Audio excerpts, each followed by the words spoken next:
Welcome to Talk Cosmos, the show where Sue Minahan and her panel of guests bring you leading-edge astrology conversations through a journey of soul growth patterns connecting astrology's energetic cycles. Get ready to understand your path in the cosmic roots of the stars.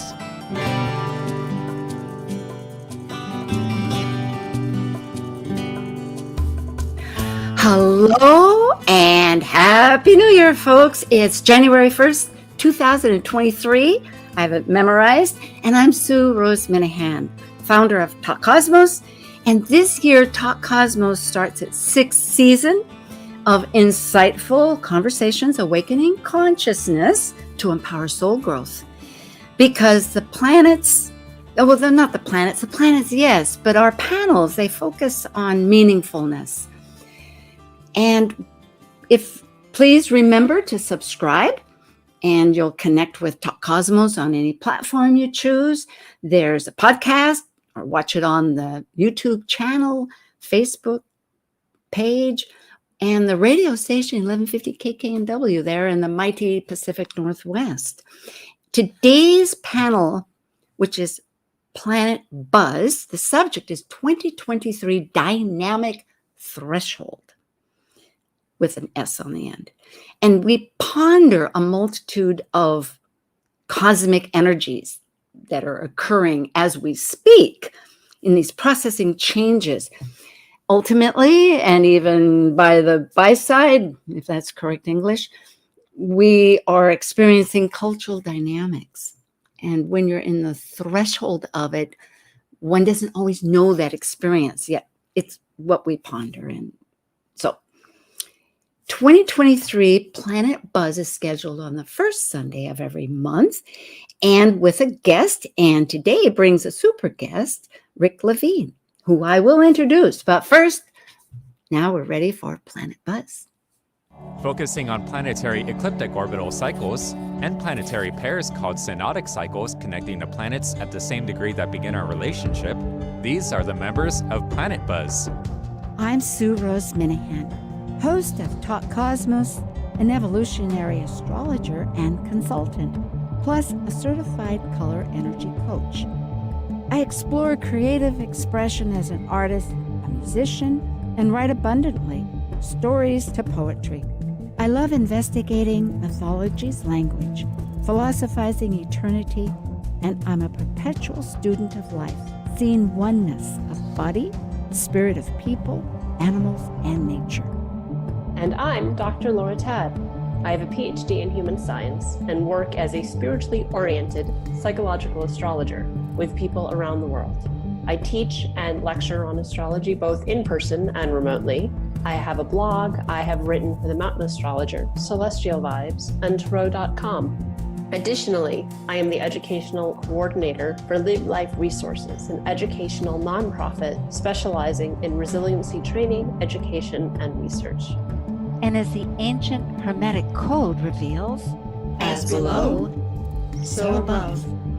As above, so below. Well, howdy do. And now we'll get to the punchline. We have Rick Levine. And Rick has a big bio that really does substantiate everything that he's done for the community and for life generally. He's a world-renowned astrologer, scholar, author, and respected voice in the global astrology community with professional talks, seminars around the world, and that special gift bridging the gaps between astrology and spirituality, science and religion, no minor feat, the head and the heart. And for 20 years, millions of readers around the world are acquainted with the relevance of astrology through Rick's authentic daily horoscopes. They appear on Yahoo, AOL, Huffington Post, LA Times, Tarot.com, it has a long legacy. So tens of thousands seriously listen. Rick Levine is a founding trustee of Kepler College, an astrology-based college, co-founder with Jeff Jower, his long partner who passed in 2016, of stariq.com, and co-author of 8 editions of Barnes Noble Annual Astrology Guide. And I have this CD, DVD, Quantum Astrology, It's good. Recently, 2018, Rick was awarded the title, the International Astrologer of the Year at the Krishnamurti Institute of Astrology's 28th International Astrology Conference in Kolkata, India. And the following year, 2019, awarded the Fomalhaut, that's a fixed star, folks, award for astrological excellence in Istanbul, Turkey. Astrology goes around the world. In 2022, he was awarded the favorite social media content creator and favorite astrology YouTube channel by ESAR. That's the International Society for Astrological Research. And I was suspecting that you really helped form that too. Rick Levine's articles, poems, graced pages, many magazines, websites, including the Mountain Astrologer, and as he says, as it's regarded, a true modern-day wizard, a net junkie, lover of fine wine, rumored to have initiated his speak Sue, the studies by Pythagoras himself. So welcome, and I'm glad you managed to listen as I expounded, because it is wonderful to have you. I know I've enjoyed so many of your talks and sharing inspired consciousness. So we will continue. Well, it's lovely to be here. Thank you for inviting me. Granted, indeed. So Laura, Dr. Tad, and Rick Levine, and myself, we're going to pursue in less than an hour a large facet of energies, because we're starting off with that apparent time of retrograde motion with two planets, the thinking one of Hermes, Mercury, and the action planet Mars, which really is a big spokesman now with the big heavyweight Jupiter in Aries. And soon in the summer, I'm kind of jumping to the punchlines here. In the summer, the nodes, the lunar nodes, which is a whole other cycle that is collective consciousness for 18 months, will be in Aries. So it's center stage. I kind of lost myself there, but that's right. We're rethinking things. Yes, as we begin things. So, well, and I don't think we can, the fact that Mars is retrograde in Gemini and Gemini is so associated with Mercury, then both these retrograde planets, right, have, even if they're not in mathematical aspect to each other tightly, during the whole of their cycle, they still have this interrelationship just by archetype, right? So in both, it's sort of two different manifestations of that mercurial energy, with Mars being in Gemini that's showing up. Kind of like the spark plug and a little bit of battery juice with the air happening. Yep. Well, I think as we look ahead to 2023 as a entirety, as a whole, it's interesting to me that I really think that we have to be careful about making judgments of the whole year, because often we get to judge a whole by its beginning. We judge humans by their natal chart, which is their beginning, and it's an astrological technique to look at the birth moment, whether it's of a human or of a year, to get a sense of the year. But I think that in 2023, that doesn't work. And I'll tell you why. It doesn't work because it's like we get off to a false start, a sense that things are not moving as quickly as they should move, because of exactly what Laura just spoke about, both of you spoke about, and that is with Mars having been retrograde since the end of October and nearing the end of its retrograde, and Mercury at the beginning of its retrograde. We begin the first couple of weeks of the year with all of the outer planets, except for Uranus, going direct. Uranus turns direct later in the month, but everything, there's this feeling that of hope and of moving forward and of excitement, and this is a year that's different.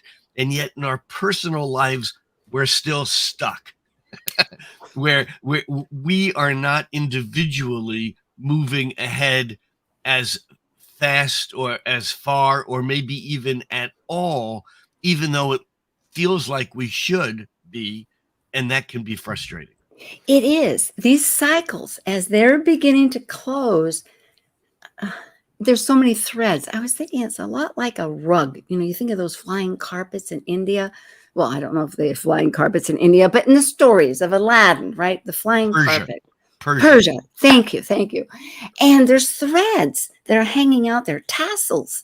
Well, life has, you know, we have loose threads. Today, just preparing it was like, okay, I think I'll just add a little tassels to my rug, because weaving them together, there is this process of ending, because heading forward, I think this relates, heading forward, there's some major shifts. You've brought up, Rick, very astutely, just the fact that Saturn, our planet that we consider to be grounded, has been in one of its own signs for 5 years. That's on today's measure, pre-COVID. Anything pre-COVID is pretty monumental.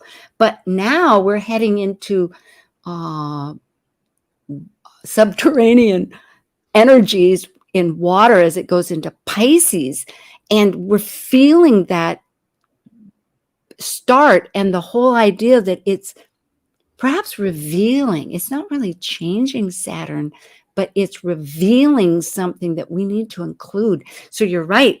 Getting started, we're using what we know as habits, but well, technically the year began today, but actually the year doesn't begin until a few things happen, until Mercury moves out of its shadow, until Mars moves out of his shadow, which is not till the end of March and on into Cancer, until Saturn moves into Pisces, and until Pluto moves into Aquarius. This is all March. Yeah. And so in a way, the new year really is more oriented toward the true new year, which begins at the spring equinox, the vernal equinox. And I think that the first few months of 2023 are really like getting ready for 2023. And whatever judgments we make about what's going to happen is not going to be viable until it begins to happen in March and April. That's my hit. No, anyhow. What do you think, Laura? Absolutely. I mean, that's what I've been seeing, is like there's so much that shifts in March and in late March, right? So the early degrees of Aries, even if the planet, the planets that are shifting aren't going into Aries, it's all shifting at the astrological new year, as you were mentioning. And we can feel some of that beforehand. I mean, personally, outer planet transits at a personal level, right, tend to announce themselves, and that the exact is not even necessarily the release point as much as the lead in. So we're in this gestation period, this percolating period. And then late March, mid-March, all of this stuff, it's like a switch gets flipped, with all of these planets either getting out of the shadow or changing signs. And even though Pluto just barely dips a toe into Aquarius, right? It doesn't even get a full degree into Aquarius before it goes retrograde. But we're still going to see that and experience that shift. And I think we're seeing that show up with, just in the last few months, the huge, at least, discussion of AI that's going on. The AI is having been developed for a decade, but all of a sudden it's all over the news. Right. And I do think that that's part of this shift of Pluto into Aquarius, is governing technology. How is technology going to transform our lives, the world? And that's starting to show up. To me, it makes great sense, because it's not the first time in the era of civilization, which we are now in, and even previous, I think, to civilization, of course, where we looked forward and backward at the same time. As we know, in Janus, the god of Rome had the two faces, forward, backward. There's the three. Anyway, so just as a quick follow through on that thought, because what we're saying is, okay, what I'm thinking is people want to think, oh, it's going to be something familiar. But what's asking of us is a new sense of familiarity.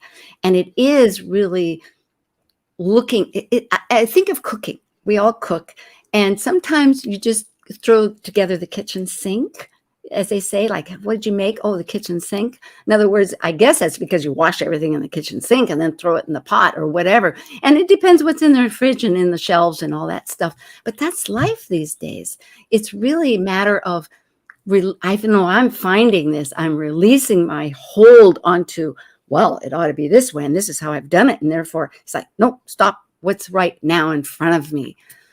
And I think that might be part of this Saturn shifting into Pisces, right? Pisces dissolves as an archetype. And so the dissolving of Saturn, the old structure, right? It's like, what do we have?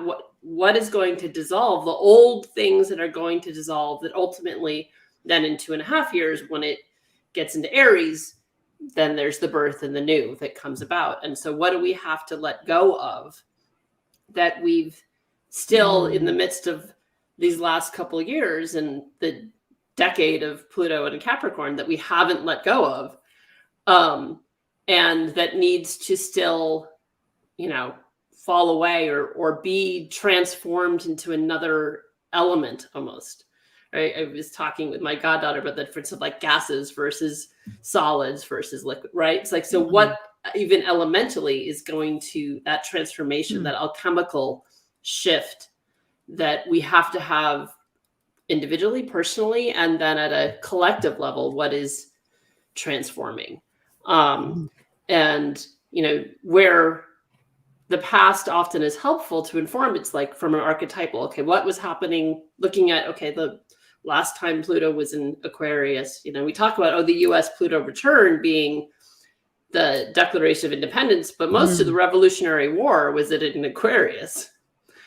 And the end of the Revolutionary War was with it in Aquarius.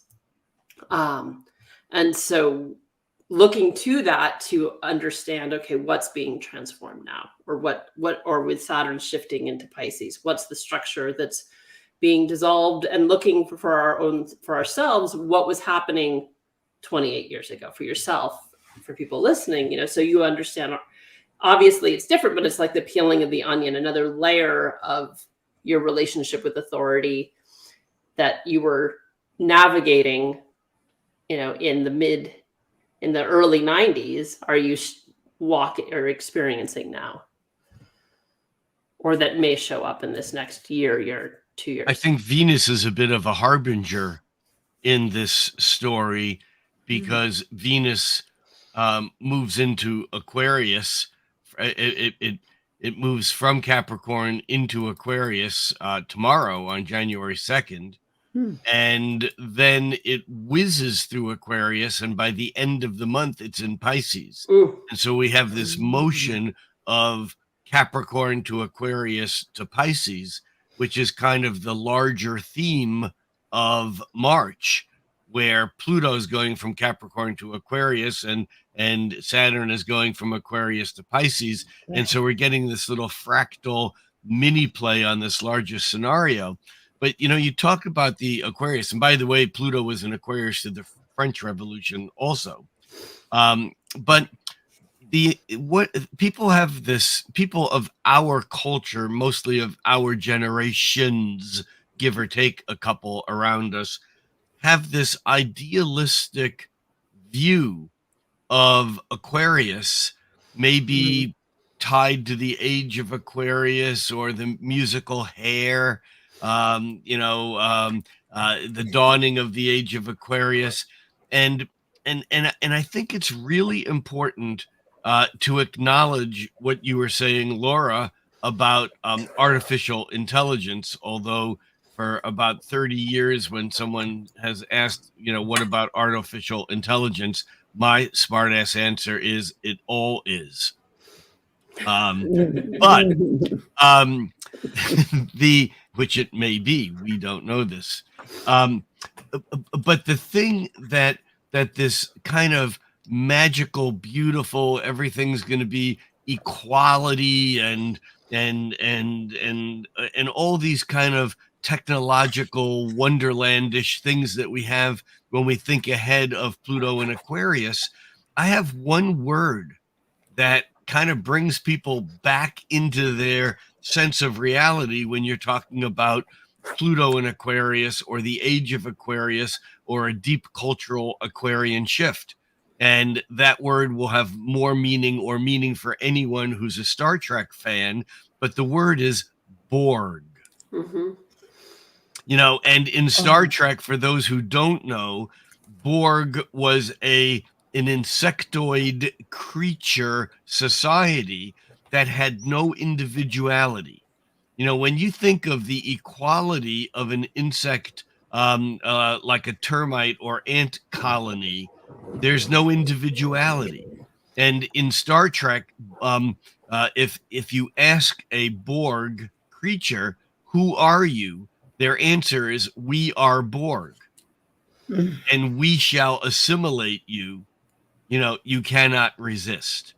And this idea of Aquarius as this uniformity of consciousness where we lose individuality is part of the dark side, or the shadow side, of Aquarius and Uranus, for that matter, because Uranus is screaming individuality, and at the same time it wants to be part of the collective.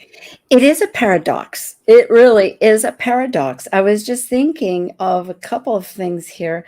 If I can, one is like, I thought you were going to say "wake up" rather than Borg, but still, yeah, Borg. Okay, thank you. So, but I'm thinking of the prisoner, shadow side, light side, and just the whole zodiac. Those thoughts I'm pulling together, because thinking that Aquarius comes right after Capricorn, and there is a good structure, and there's a format, and it makes sense, and it's working, and there's a root, system of hierarchy, all this good stuff that we think of as established for Capricorn. There's also this restriction, can be like limiting, like, I really want to explore, want to go somewhere and dream. Oh, and I'm free, liberation, I'm going to do blah, blah, blah. And meaning that it's fantasy in a sense, because it's ungrounded. It hasn't been experienced. It's imagined this liberation. So yes, I think there is attached to the entry of Aquarius so much illusion. And interestingly, Pisces is right after that. So it's amazing how, every sign, of course, connects the other two sides. But I am thinking that with Saturn, and I like the whole idea of Venus being our harbinger or guide, heading us forward with values or thoughts. But in Pisces, because Neptune's always been there, when I say always, it's a 14-year cycle, and it's going to stay there, I think, till 2026. And so we're not finished yet. And it's the unknown.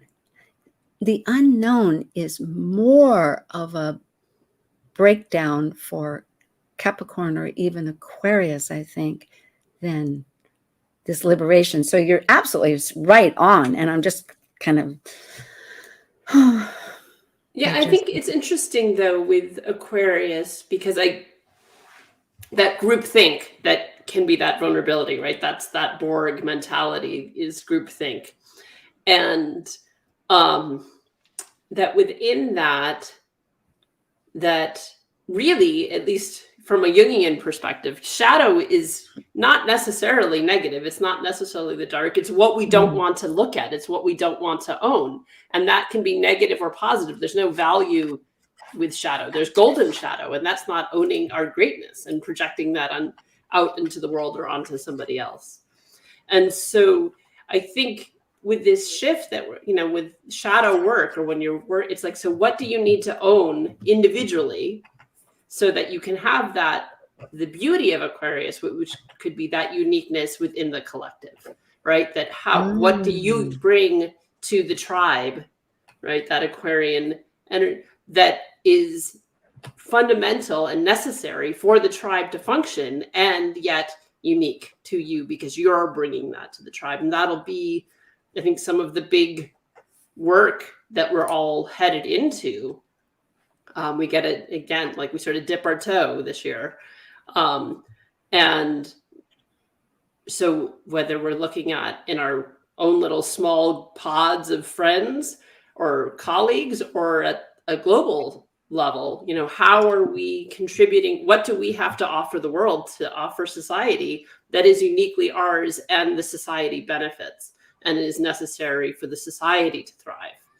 And, you know, I think in some ways that the gift of this Venus sort of foretelling us what's coming up, right, is that we're being led potentially with values, right? We're not being led by Mars, we're being led by Venus. So what's most important to us?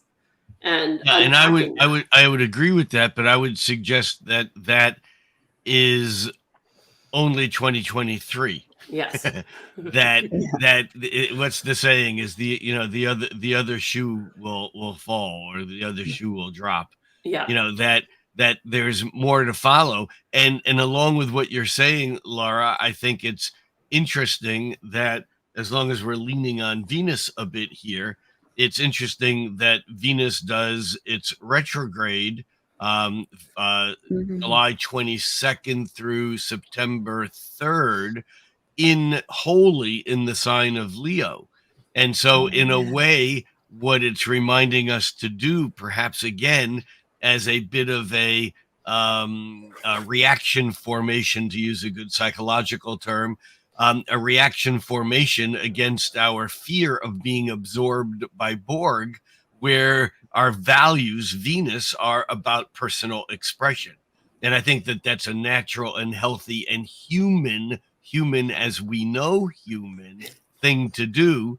But then again, we could dip our toe into Aquarius, talking about transhumanism or posthumanism, realizing that when Nietzsche said that man was not the final man, or humanity was not the final result of evolution, that man is simply a bridge between what was and a species that will be. He called it the Superman or Supermensch, which was largely misinterpreted by the Reich. However, the idea that there is a huge movement right now that is largely under the umbrella of posthumanism, that is, for some people, not only extremely frightening, but frightening enough to go to war to prevent. Whoa. You know, and this is part of, I mean, it's hard to talk about that without talking, as long as we're in psychological land, about, about infantile regression. And that is when things get bad in our mind, we go back to, sucking at the breast, or days when things were nice and taken care of. And unfortunately, we often go back to times in our lives when things were better, but they really weren't. It's just our memory of them are better. Yeah. And so when the pressure for change occurs, we often pull back and go to some other place, make America great again, as if it never was this image that we have. A key, I'm just pulling out, I was thinking of the word accountable, because it's like not throwing out the baby with the bathwater, that old adage of like, that comes from Johannes Kepler. He was the first person who wrote that. He actually wrote in his book Tertium Inter Venus, which was the third man in the middle, kind of caught between ancient superstition of astrology and what astrology might be. He cautioned people that when they were looking at the blasphemies contained within the ancient superstitions of astrology, not to throw the baby out with the bathwater. That's what I Yes. So thank you very this excellent take. I like it. And therefore, meaning that if we're going to this Aquarian group mentality, which has its networking focus of value, I mean, it's good. And the shadow parts looking, because you're right, it's both shadow, all kinds of shadow. If we didn't have shadow, I always remember we couldn't see anything, because artwork is based on the gradations of shadow and that. But here I'm just saying, yes, if not to be infantile and and this bridge, and it's really being accountable to ourselves, yeah.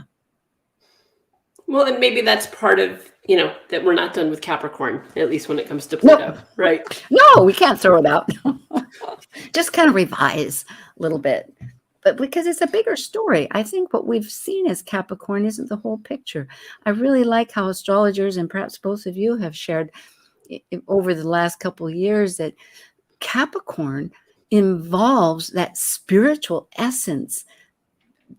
In order to come up with a goal, to come up with a structure, it came through the thought process, the feeling process, a polarity of Cancer, you could say.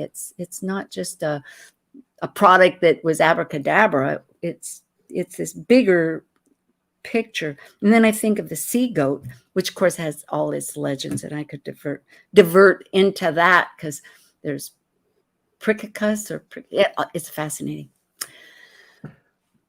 I think we're at that illustrious time where I need to say thank you, and we will return with Rick Levine and Dr. Tad with Planet Buzz January 1st, 2023 for Dynamic Thresholds. We'll be back.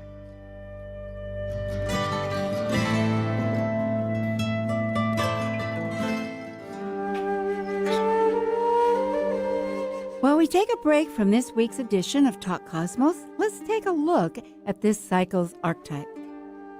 We are currently in the yin period of Capricorn, ruled by Saturn, the furthest visible planet by the eye. By leaving a cycle based on meaningfulness and truth, Capricorn's energy establishes social boundaries in a structure incorporating rules, authority, and ethics. As a cardinal earth sign depicted by a sea goat climbing from the sea up to the top of a mountain, Capricorn overcomes fears through goals and ambitions to achieve mastery. This is Martha Norwalk, every Sunday morning beginning at 9 a.m. Thanks in part to Natasha Venter at angelicclarifications.com, we cover the world of animals. This week, it's Best, Neuroenergetic Balancing, Rasmussen Reset, and Energy Code Sunday on Animal World. Dr. Nels Rasmussen and Linda Rasmussen join me in the studio, and together they can help you or your animal friends with behavioral, emotional, or physical problems. Call in for your free remote treatment. Martha Norwalk's Animal World. Or kombucha, and enjoy the show. Working hard to put a smile on your face. Alternative Talk 1150. Here we are, and at the half hour, we're going to return, but I'm going to ask both Rick and Laura, what's coming up for you on your schedule? We'll start with Rick. Rick, what have you on your calendar for us to know? You got an hour? Yeah, we'll extend. Well, I think the most intriguing things that are on my calendar right now are I'm going to be speaking at the Portuguese Astrology Association annual conference. Well, it hasn't been held for a few years, in the Azores at the end of March. And then the end of April, I'll be down in Tulum for a week-long conference that looks like it's going to be a lot of fun. And then over the summer, I'll be at the Omega Institute, which is in Rhinebeck, New York, a grand old facility that kind of has hosted the Consciousness A-Team for decades. And I'm excited to return there, and I'll be doing a weekend, actually July 4th weekend. It's actually June 30th, July 1st, 2nd. And I'll be doing that with Lynn Bell, Maurice Fernandez, Ann Orderly, and Rachel Lang. And that'll be about the astrology of the Great Shift. And I'll be back at Omega again in October with Rachel Lang doing a weekend workshop on Venus. That'll both be experiential and intellectual. And then my year is going to culminate with a 10-day retreat in Goa, India, at an Ayurvedic healing center that's in the south part of Goa, right up from the beach. And it's a place that I've taught at before, and it's going to be a very, very magical 10 days. And I didn't give details on any of these things, and there are others, but basically the way to keep track of what I'm doing is to follow me, and my free monthly YouTube forecast can be found on YouTube, Rick Levine Astrologer, or just Rick Levine Astrology. Either one will get you to my YouTube channel. And each month I will go in further depth with links to find out more about these and other events. One other thing I should mention just before I return the mic is that for years, my now deceased astrology buddy partner, Jeff Jower, and I did a monthly event at Soul Food Coffee House, a coffee house here in Redmond, Washington, where I live. And we've reinstated that. And that is the first Friday of every month. So if you live in the Seattle area, or anywhere in the Northwest for that matter, come on down on a Friday night, the first Friday night of each month. This month, meaning January of 2023, the first Friday night is January 6th. The first Friday night of February will be February 3rd, I think. And it's basically a look at the month ahead and questions and answers. And they call it Astrology Night. It's a fun event, and I'm excited that we've reinitiated that. So thank you for this opportunity to be on the show with you, Sue, and for sharing some of the upcoming things. Absolutely. And I really valued those wonderful events.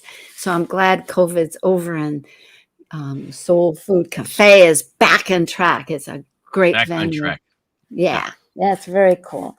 And India just sounds like astonishing. And are you doing, before we go to Laura, are you doing Brighton Bush? Brighton, as many people might know, first of all, Brighton Bush is one of the most magical places on the planet. I've taught in some really cool places, but Brighton Bush in Central Oregon, in the midst of an old growth forest, healing hot tubs, and just off the grid completely, no phones, no internet. I've done 2 workshops there a year, a winter and a summer, one for years and years and years. They closed because they were burnt by the fire. And they lost all 40 of their cabins. They've rebuilt quite a bit. I'm not rescheduled, but sometime in the near future that will happen. I don't know when I'll be back there, but I certainly will. And that'll be also, again, the best place to find out all this stuff is on my YouTube channel. And I have a slide coming up that'll help people get focused a little bit. So thank you. That's great. I'm looking. It's great to look Brighton forward Bush to. is an amazing place, though. Even if you don't go there for astrology, you want to get away. Go there for a few days. Oh, absolutely. Retreat place. Just south and east of Portland. And it's in a forest. 2 hours southeast of Portland. Yeah.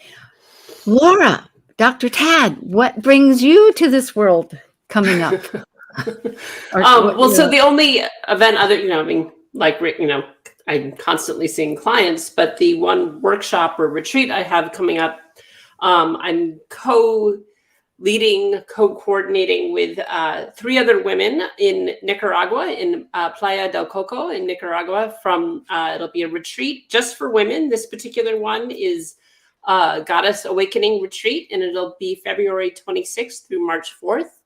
I'll be the one astrologer there, but there'll also be yoga every morning and some Thai massage and various different ceremony and ritual journey work to get in touch with your inner well-being, as well as unpack some stories that we carry, and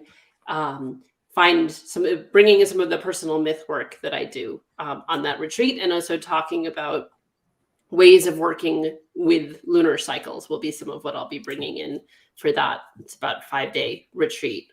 And the woman who's leading it, Michelle Fleming, I've known since I was 19. She's a fabulous body worker and yoga teacher. So it should be a great experience. And you can find out more about it on my website. I've got a link to her site where all of the details are to register and learn more about where it's held in Nicaragua. It's right on the border of Costa Rica. So it's actually usually easier to fly into Costa Rica and cross the border. And it's abuts a turtle sanctuary. So depending on the time of year, you might get to see baby turtles run into the sea. Yeah, I love turtles. And you're also, just briefly speaking, always teaching your myth class. The personal myth class is ongoing and self-paced. All right. Yeah. Very good. And myself, I am actually presenting an hour, I think it's 90-minute lecture with OPA, which is Organization for Professional Astrology, on July 23rd, about the USA Venus star point return in 2026, which will be at 0 degrees Scorpio. And the relationships that built us and the relationships that continue to build us. It's a lot. It's exciting and it'll be fun. So thank you, everybody. And we will get back to our wonderful panel here. And Nathan, can I have the slides up, please? Okay. As again, this is Dynamic Thresholds with Rick and Laura. And here, if you are, because not everybody is doing the YouTube, but for those that are, and also if you go to Talk Cosmos, I'll have these up too, which is always associated with the guests. But Rick has his stariq.com, which he's had many years, and the Patreon, and his YouTube, which has all kinds of wonderful monthly events and good things. And Laura's site, Mythic Sky, will be that site to find all of her educational pursuits and retreat, and myself at talkcosmos.com. Okay, so I think what I want to ask you both, because we don't have a whole lot of time, but we have enough time to think about it, is a couple of questions that came up on a previous panel that I did about the Pluto return, which, as we know, is hardly over because we're going to be hitting that spot numerous times. And as you say, it's a process. Everything's a process. But the question is, what binds us as we redefine social structure, thinking that, yes, we have this person head versus AI, artificial intelligence, and there's a mosaic happening in life, and also that freedom looks so different. As a nation, we're young. Perhaps that's part of it, because what was freedom now, maybe as an older nation, looks a little different as to our ideology. But whatever might be, if any of that kind of connects into some thoughts here. And I do have, that was a lot of questions tied in, but we have, okay, we're in this 12th cycle. That's today. We don't need that. This is the Saturn. We have these charts if we want to speak of it, but I don't think so, right? We have the Saturn at 0 degrees and Pluto at 0 degrees Aquarius, and I just lost them. So maybe the questions are greater than the charts. What binds us?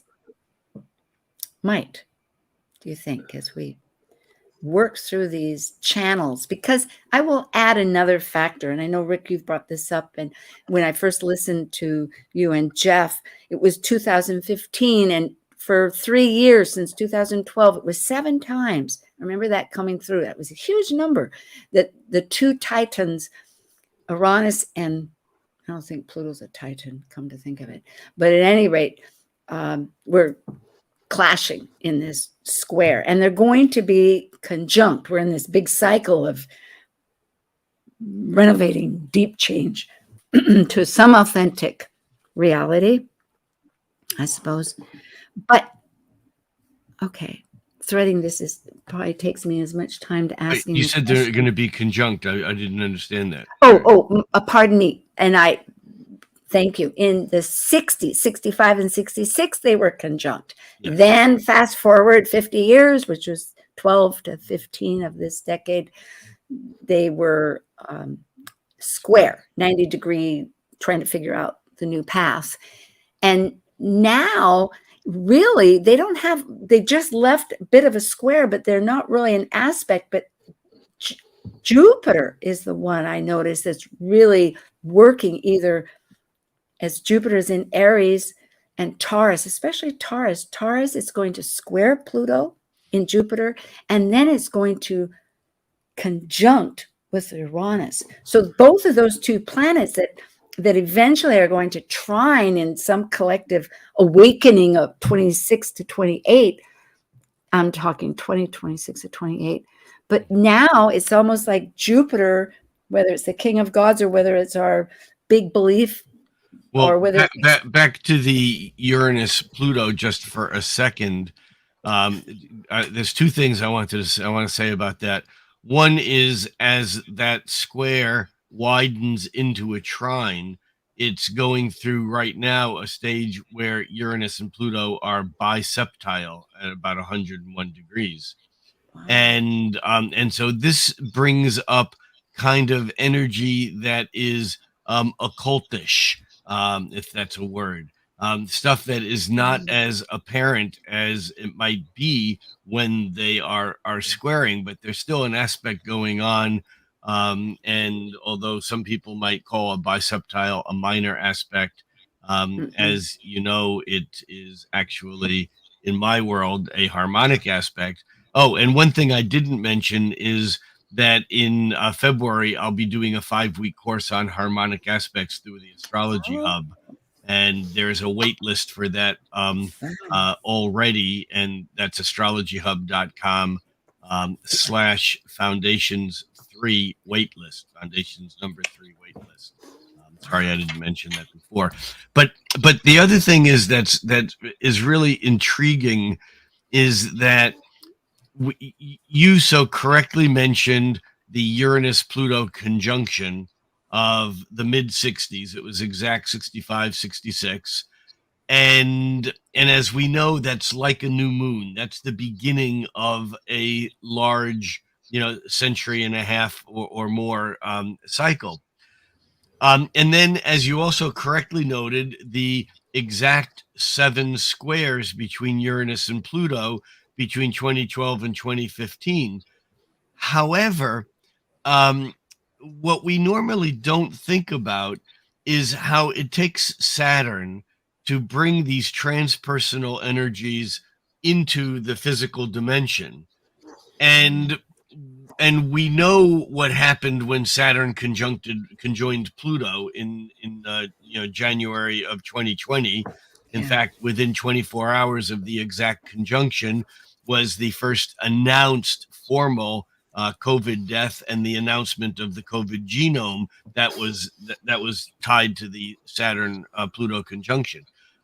However, we don't think about the fact that the Uranus-Pluto square was, in a way, waiting for Saturn to move through the square by conjoining Pluto and squaring Uranus, even though Uranus has moved farther away. And we've thought about all through 2021 and 22, this dance between the old and the new, between Saturn and Uranus, Saturn, the conservative, Uranus, the progressive, but without really understanding that this was a completion of the square.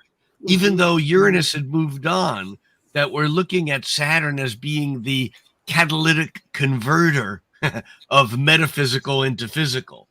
And so we're coming out of this right now. And in a way, this biseptile phase is really a chance to integrate, which is really where we're at now, to integrate these extraordinary changes that have occurred through this whole square period and Saturn moving through it. And in a way, that sets the stage for Jupiter, which always annoys me because as someone with 4 planets in Aries and the North Node in Aries, Jupiter's cycle is that it rarely retrogrades in Aries, and it runs through Aries like rampantly. And, and as we know, Jupiter, just re-entered Aries after having dipped its toes into it. And, it's, in and out of Aries in a heartbeat. I mean, it all happens so fast. It's frightening, so, but Jupiter's aspects, I think, are very, very important. Indeed. Laura, did you have a thought? No, okay. I'm having weird Mercury retrograde things going on. So I'm having apps open up on themselves on my computer. It's like back to the present, huh? Okay. How exciting is that? iTunes is open 6 times without me touching anything. So, wow. E.T. or some. Well, the thing is that as we're talking about the extraordinary changes of 2023, a lot of them have to do with the extreme outer planet changing of signs. And we've already talked about March, when Saturn moves into Pisces, and when Pluto moves into Aquarius. But then in May, Jupiter, which has just moved into Aries, in 5 months screams through Aries and moves into Taurus. And so May 16th, it moves into Taurus. And then when it goes retrograde in September, it only goes back to 5 degrees of Taurus. So in effect, we're getting this dramatic change from Jupiter that we don't normally see so much Jupiter change so fast. And by the way, as we're talking about outer planet changes, we might also mention that in May, the month that Jupiter moves from Aries into Taurus, we also have in May, Pluto makes its retrograde station, and it retrogrades back into Capricorn by the middle of June. That's very true. Oh boy, where to begin? Well, it's true but Jupiter has to know what it's doing, because I'm thinking, I hope any of the planets know what they're doing. That's it. They really do. They're scouting it out. I'm not convinced, but good. Well, they do have a heyday up there. So I'm talking. Okay, back grounded.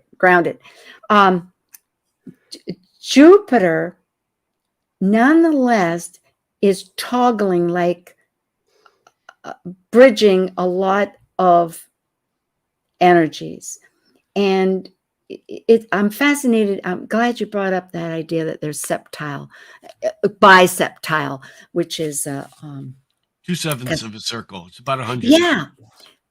Vibrational energy, which I'm going to start pursuing, and we do have a panel now once a quarter. Everything is vibrational. You've given a lot of speeches about that. It's like they all ring. It's mathematical. Everything has a vibration like a string. So the point is that I think sometimes these the pre-verbal Aries and Taurus are very closely aligned. Granted, Aries is that instinctive push, and Taurus is, okay, I'm holding ground, but it's a lot of instinctive work too, to just go against gravity to establish something. Well, and I always think of Taurus in response, right? Like each sign is in response to the previous, that Taurus is pulling the emergency brake on Aries, right? Is sort of how that meant, but it governs in terms of the pre-verbal, it governs our sensory experience. All of the senses are Taurian. And so an uptick in that Taurus of the physical world. That's right. And how we interact with it. I'll jump in. It really gets down to this whole transmutation of bringing this spirit into our body. Because as an air person, I like jumping around and bouncing off the soap bubbles. But really, it's a matter of integrating to be that whole self. And, it's a bit of a work to bring that embodiment into soul. But we can do it, and we are doing it. And I thank you both so very much. 2023 is a wait and see, we'll pursue. And this is Talk Cosmos Dynamic Thresholds with Rick Levine and Dr. Laura Tad and myself. Thank you so much, and Happy New Year, everybody.